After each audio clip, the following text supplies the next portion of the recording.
Hello, जय Hind everyone. आज के इस महत्वपूर्ण लेक्चर में हम लोग देखने जा रहे हैं लुसेंट के विविध चैप्टर से कुछ प्रमुख क्वेश्चन को। और ख़ास करके आप देखते हैं इससे बार बार क्वेश्चन का रिपीटेशन होता है और एक क्वेश्चन किसी भी एग्ज़ाम में पूछे जाने की संभावना होती है। इसी को ध्यान में रखते हुए हम लोग बहुत शॉर्ट में मैक्सिमम 15 मिनट में कोशिश करेंगे इस टॉपिक को कंप्लीट करें यहाँ से। और राष्ट्रीय टॉपिक का नाम है हमारा इसमें कौन सा है? नहीं तो एक बार फिर से देख कर बताओ तो सही। भारत के राष्ट्रीय प्रतीक। तो इसमें भारत के राष्ट्रीय प्रतीक के बारे में बात की गई है। भारत के राष्ट्रीय प्रतीक आप जानते हैं एक सामान्य नागरिक के लिए भी जानना जरूरी है, ताकि हमें विविध चीज़ों का ज्ञान हो और हम जान पाएँ जिस देश में हम रहते हैं उसमें किस किस प्रकार के राष्ट्रीय स्मारक या राष्ट्रीय चिन्ह या राष्ट्रीय पक्षी, राष्ट्रीय जीव या जो भी है, इन सारी चीज़ों को देखेंगे। इसमें देखिए बहुत सारे एग्जामिनेशन में यूपीएससी, एसएससी, पीसीएस या फिर सीडीएस, सीएपीएफ या कोई भी स्टेट का एग्ज़ाम हो, किसी भी एग्ज़ाम में एक क्वेश्चन पूछने की पूरी पूरी संभावना होती है। तो इसी को ध्यान में रखते हुए हम लोग 15 से 20 मिनट में इस टॉपिक को डिस्कस कर लेते हैं फटाफट। चलिए, पहले क्वेश्चन में पूछा गया है यहाँ पर भारत के राष्ट्रीय ध्वज की लंबाई और चौड़ाई का अनुपात क्या है? तो इसका अनुपात 3:2 है। भारतीय राष्ट्रीय ध्वज की लंबाई और चौड़ाई का अनुपात 3:2 है। भारत के राष्ट्रीय ध्वज, जिसे तिरंगा भी कहा जाता है, ये तो जानते ही हैं। और तिरंगा कहते हैं यह 3 रंगों की 36 पट्टियों के बीच नीले रंग का एक चक्र सुशोभित ध्वज है। इसकी अभिकल्पना पिंगली वेंकैया ने की थी। और इसे आप जानते हैं बहुत बार पीसीएस के क्वेश्चन में डायरेक्ट पूछ जाता है कि इसकी अभिकल्पना किसने की थी, तो पिंगली वेंकैया ने की थी। और ध्वज का अनुपात देखिए इस प्रकार से हमारा झंडा होता है, ठीक है, जिसमें नीचे ग्रीन, मिड में वाइट और बीच में एक, ऊपर में केसरिया और बीच में एक चक्र होता है 24 तिलियों वाला, ठीक है, इस तरह से है। तो इसकी चौड़ाई इसकी बात की जाए तो इसका अनुपात 3 है, और ऐसी बात की जाए तो इसका अनुपात 2 रखा गया है। तो इसी को 3:2 में हम लोग रखते हैं। नेक्स्ट क्वेश्चन पे चलते हैं। भारत के राष्ट्रीय ध्वज की चौड़ाई और लंबाई का अनुपात क्या है? तो अगेन चौड़ाई और लंबाई हमसे पूछा गया, ध्यान में रखकर आंसर देंगे। तो भारत के राष्ट्रीय ध्वज की चौड़ाई और लंबाई का अनुपात, तो चौड़ाई 2:3 है, मतलब चौड़ाई 2 है और लंबाई 3 है। भारत के राष्ट्रीय ध्वज, जिसे तिरंगा कहा जाता है 3 पट्टियों वाला, हमने सारा बता दिया। नेक्स्ट क्वेश्चन पे चलते हैं हम लोग। पूछा गया है कि भारत के राष्ट्रीय ध्वज के मध्य में बने धर्म चक्र का रंग क्या है? तो इसका रंग होता है गहरा नीला होता है। भारतीय राष्ट्रीय ध्वज की श्वेत पट्टी के बीच में एक चक्र हो जिसका रंग गहरा नीला और उसमें 24 तिलियां विद्यमान है। यह चक्र जो है वह मौर्य सम्राट अशोक के द्वारा सारनाथ कहाँ है? यह उत्तर प्रदेश के बनारस में स्थापित है, सारनाथ स्थित है। और वहीं पर सारनाथ में स्थापित सिंह के शीर्ष स्तंभ में मेंग हित में ये चक्र बनाया गया है। भारत के राष्ट्रीय ध्वज के चक्र में कितनी तीलियां हैं? तो यह टोटल 24 तीली है। नेक्स्ट क्वेश्चन है कि भारत के राष्ट्रीय ध्वज का डिज़ाइन निम्नलिखित में किसने बनाया था? स्वतंत्र भारत का जो राष्ट्रीय ध्वज का डिज़ाइन बनाया था वह पिंगली वेंकैया ने बनाया था। गांधी जी ने सबसे पहले 1921 में कांग्रेस के अपने झंडे की बात की थी, और इस झंडे को पिंगली वेंकैया ने डिज़ाइन किया था। इसमें 2 रंग थे, लाल रंग और हिंदुओं के लिए और हरा रंग मुस्लिमों के लिए, और बीच में एक चक्र था भाई, ठीक है, और बीच में वाइट था जिसमें एक चक्र था। तो यही अभी भी विद्यमान है भारत में। इसके पहले बीच में चरखा हुआ करता था। तो नेक्स्ट है, तो 1921 में चेंज कर दिया गया चरखा से। भारत का राष्ट्रीय गान या नेशनल एंथम क्या है? तो नेशनल एंथम जो है हमारा वह जनगण मन है, और इसे 52 सेकंड में गाया जाता है, आप जानते हैं। और जनगण मन भारत का राष्ट्रगान है, जो मूलतः बंगाली में गुरुदेव रविंद्रनाथ टैगोर द्वारा लिखा गया था, ठीक है, और उनके द्वारा रचित आनंद मठ से इसे लिया गया था जनगण मन को, और इसे 52 सेकंड में गाना होता है। और राष्ट्रीय महत्व के कोई भी आयोजन, प्रयोजन या कुछ भी होता है तो वहाँ पर यह राष्ट्रीय गान गाया जाता है। भारत के राष्ट्रीय गान के रचयिता कौन है? तो भारत के राष्ट्रीय गान के रचयिता हैं, इसमें हमने प्रीवियस क्वेश्चन में भी देखा, तो यह रविन्द्रनाथ टैगोर जी हैं। नेक्स्ट क्वेश्चन पे चलते हैं हम लोग। राष्ट्रीय गान जन गण मन सर्वप्रथम कहाँ गाया गया था? तो राष्ट्रीय गान जन गण मन सर्वप्रथम 1911 में कलकत्ता में गाया गया था। और जन गण मन राष्ट्रगान है जो मूलतः बंगाली शब्द बंगाली में गुरुदेव रविन्द्रनाथ टैगोर द्वारा लिखा गया था। इसे सर्वप्रथम 27 दिसंबर 1911 को कांग्रेस के कलकत्ता, अब दोनों भाषाओं में, बंगाली और हिंदी में, अधिवेशन में इसे गाया गया था और पूरे गान में 5 पद हैं। नेक्स्ट क्वेश्चन है कि भारत के राष्ट्रीय गान जन गण मन को संपूर्ण रूप में गाने में कितना समय लगता है? तो इसको गाने में 52 सेकंड लगना चाहिए और 52 सेकंड में कंप्लीट होना चाहिए। ये इसके महत्व को दर्शाता है। राष्ट्रगान के गायन की अवधि 52 सेकंड है। रविन्द्रनाथ टैगोर द्वारा मूल रूप से बंगला में रचित संगीतबद्ध जन गण मन के हिंदी संस्करण को संविधान सभा ने भारत के राष्ट्रगान के रूप में 24 जनवरी 1950 को अपनाया था। यह सर्वप्रथम 23 दिसंबर 1911 को भारतीय कांग्रेस के कोलकाता अधिवेशन में गाया गया था। पूरे गीत में 5 पद हैं इसमें। नेक्स्ट क्वेश्चन है, भारत का राष्ट्रीय गीत क्या है? तो भारत का राष्ट्रीय गीत है यह वंदे मातरम है। और आप जानते हैं बहुत सारे लोगों को तो यह याद ही नहीं होता आमतौर पर। सुजलाम सुफलाम मलयज शीतला सत्य सतलाम मातरम वंदे मातरम, ये वाला है।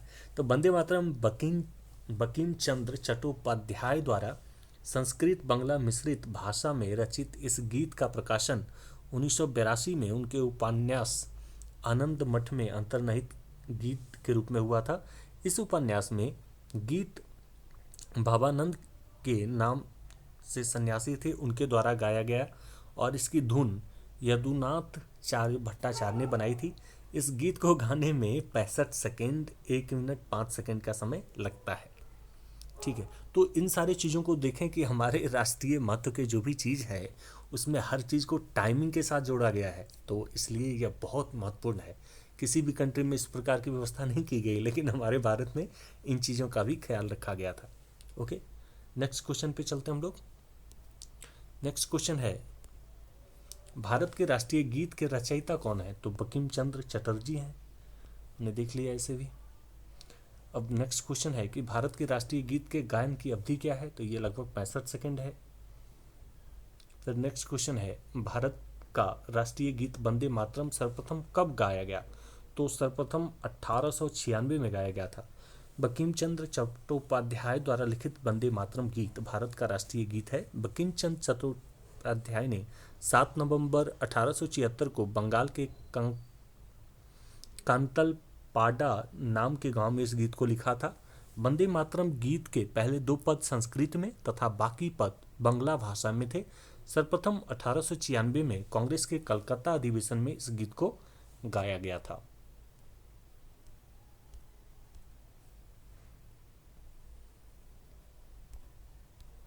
नेक्स्ट क्वेश्चन है कि भारत का राष्ट्रीय गीत वंदे मातरम किस ग्रंथ से संकलित है? किस ग्रंथ से संकलित है पूछा गया हमसे। तो यह आनंद मठ से संकलित है, हमने प्रीवियस क्वेश्चन में भी देखा था। नेक्स्ट क्वेश्चन पे चलते हैं जिसमें पूछा गया है, आकाशवाणी और दूरदर्शन के दैनिक कार्यक्रमों की शुरुआत किससे होती है? तो वह राष्ट्रगीत से होती है। ठीक है, आकाशवाणी और दूरदर्शन के दैनिक कार्यक्रमों की शुरुआत राष्ट्रगीत से होती है, जो वंदे मातरम यानी बंकिम चंद्र चट्टोपाध्याय द्वारा संस्कृत बंगला मिश्रित भाषा में रचित इस गीत का प्रकाशन सन 1982 में उनके उपन्यास आनंद मठ में अंतर्निहित गीत के रूप में हुआ था। इस उपन्यास में यह गीत भावानंद नाम के सन्यासी द्वारा गाया गया है। इसकी धुन यदुनाथ भट्टाचार्य ने बनाई थी। इस गीत को गाने में 65 सेकेंड यानी 1 मिनट 5 सेकेंड का समय लगता है। नेक्स्ट क्वेश्चन है, सारनाथ स्थित राष्ट्रीय स्तंभ का कौन सा भाग राष्ट्रीय प्रतीक के रूप में लिया गया है? तो यह शीर्ष भाग लिया गया है। सारनाथ स्थित, जो बनारस में सारनाथ है, वहां स्थित स्तंभ शीर्ष भाग राष्ट्रीय प्रतीक के रूप में लिया गया है। सारनाथ स्थित स्तंभ के शीर्ष पर 4 शेर बैठे हैं और सभी की पीठ एक दूसरे से सटी हुई है। सारनाथ के अशोक स्तंभ को भारत ने राष्ट्रीय प्रतीक के रूप में अपनाया है। नेक्स्ट क्वेश्चन है इसमें कि भारत के राष्ट्रीय प्रतीक में निम्नलिखित में से कौन सा पशु दृष्टिगत नहीं है? तो कौन सा पशु इसमें दृष्टिगत नहीं है भाई? तो इसमें हिरन दृष्टिगत नहीं है, जबकि सिंह, सांड, घोड़ा इत्यादि इसमें दृष्टिगत है। ठीक है, तो राष्ट्रीय प्रतीक राष्ट्रगान का प्रतीक अशोक के सारनाथ यानी शेर राजधानी से लिया गया है। मूल रूप से इसमें 4 शेर हैं जो एक दूसरे की ओर मुंह करके खड़े थे, जो हाथी के एक दौड़ता घोड़ा और एक सांड और एक सिंह जो घंटी के कमल के ऊपर के बीच में आने वाले चक्र के द्वारा अलग किए गए थे। नेक्स्ट क्वेश्चन है कि भारत के राष्ट्रीय प्रतीक चिन्ह में कितने शेर दिखाई देते हैं? तो ये 3 शेर दिखाई देता है, जबकि एक तो बेचारा पीछे रह जाता है।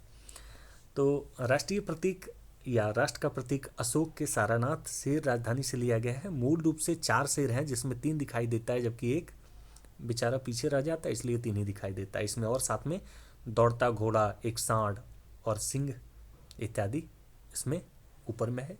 घंटी के आकार के कमल के ऊपर के बीच में आने वाले चक्र द्वारा इसे अलग किए गए थे। नेक्स्ट क्वेश्चन है कि भारत का राज्य चिन्ह अशोक महान द्वारा सारनाथ में स्थापित सिंह स्तंभ से लिया गया। इस राज्य चिन्ह के मूल स्तंभ में कितने सिंह हैं? तो सिंह तो हमने देख लिया 4 ही है भाई, तो हर जगह 4 ही होगा। नेक्स्ट क्वेश्चन पे चलते हैं हम लोग। भारत के राष्ट्रीय संवत के रूप में किस संवत को मान्यता प्राप्त हुई है? तो ये शक संवत को मान्यता प्राप्त हुई है। और यहीं से हम लोग देखते हैं चीनी और भारतीय इतिहास में शक संवत के प्रचलन का अत्यंत रोचक एवं ऐतिहासिक वर्णन है। यहाँ बीते 22 मार्च को शक संवत यानी 1927 को आरंभ हो गया है और यह संवत भारतीय गणतंत्र का अपना राष्ट्रीय संवत है। तो हमें शक संवत, कुषाण संवत क्या है, कुषाण संवत क्या है, इसे भी ध्यान में रखना चाहिए। 1957 में भारत सरकार ने इसे देश के राष्ट्रीय पंचांग के रूप में मान्यता प्रदान की थी। लेकिन भारत की एक बड़ी दुविधा है भाई कि हम लोग अपने शक संवत को मतलब उपयोग में नहीं लाते हैं। हम लोग ग्रेगोरियन कैलेंडर या इंग्लिश कैलेंडर को लाते हैं, जबकि हमारा राष्ट्रीय कैलेंडर जो है वह शक संवत है। ठीक है, शक संवत पर आधारित राष्ट्रीय पंचांग प्रथम मास कौन सा होता है? तो यह चैत मास से शुरू होता है और सामान्यतः हम देखते हैं मार्च अप्रैल के दौरान यह होता है। अच्छा देखिए, बहुत ज़रूरी है, बहुत सारे लोग इसे जानते ही नहीं हैं, तो सामान्य लोग भी इसे जाने तो बहुत अच्छा रहेगा। तो यह शक संवत पर आधारित है और ग्रेगोरियन कैलेंडर यह जो है शक संवत पर आधारित है और ग्रेगोरियन कैलेंडर के साथ साथ 22 मार्च 1957 को अपनाया गया। भारत में यह भारत का राजपत्र यानी आकाशवाणी द्वारा प्रसारित समाचार और भारत सरकार द्वारा जारी संचार विज्ञप्तियों में ग्रेगोरियन कैलेंडर के साथ प्रयोग किया जाता है। चैत्र या चैत भारतीय राष्ट्रीय पंचांग का प्रथम माह होता है। कैलेंडर का प्रारूप देखें तो किस प्रकार से है, तो पहला महीना है चैत। ठीक है, पहला महीना हमारा चैत। बहुत सारे लोगों को ये पता भी नहीं होता है, लेकिन पता होना चाहिए। पहला महीना हमारा चैत, दूसरा महीना हमारा, तो पहला महीना हमारा चैत है, दूसरा महीना वैशाख, तीसरा जेठ, चौथा आषाढ़, पांचवा श्रावण या सावन, छठा भाद्रपद या भादो, सातवां आश्विन या आसिन, आठवां कार्तिक और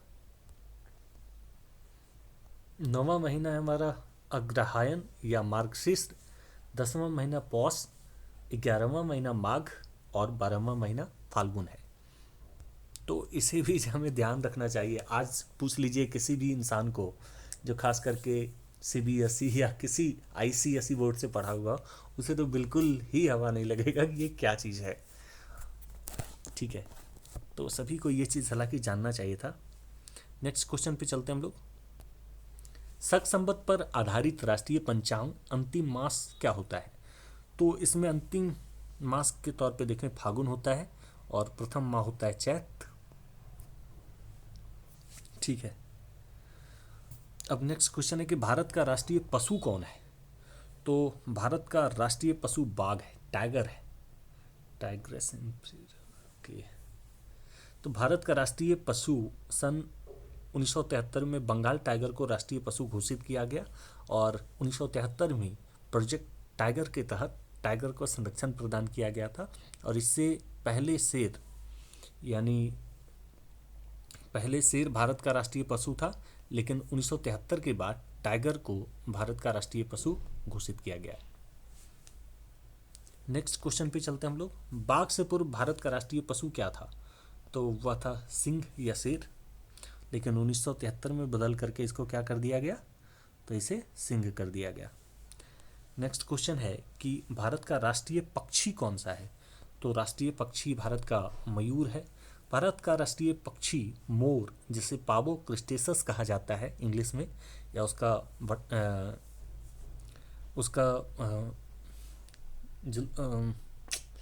क्या बोलेंगे, उसका जूलॉजिकल नेम है उसका। और भारतीय वन्य प्राणी सुरक्षा अधिनियम 1972 के तहत इसे संरक्षण प्रदान किया गया है। राष्ट्रीय पुष्प कमल है। राष्ट्रीय वृक्ष के तौर पे देखें तो अशोक है। राष्ट्रीय फल आम है और राष्ट्रीय वाक्य सत्यमेव जयते है। चिल्ला रहा है।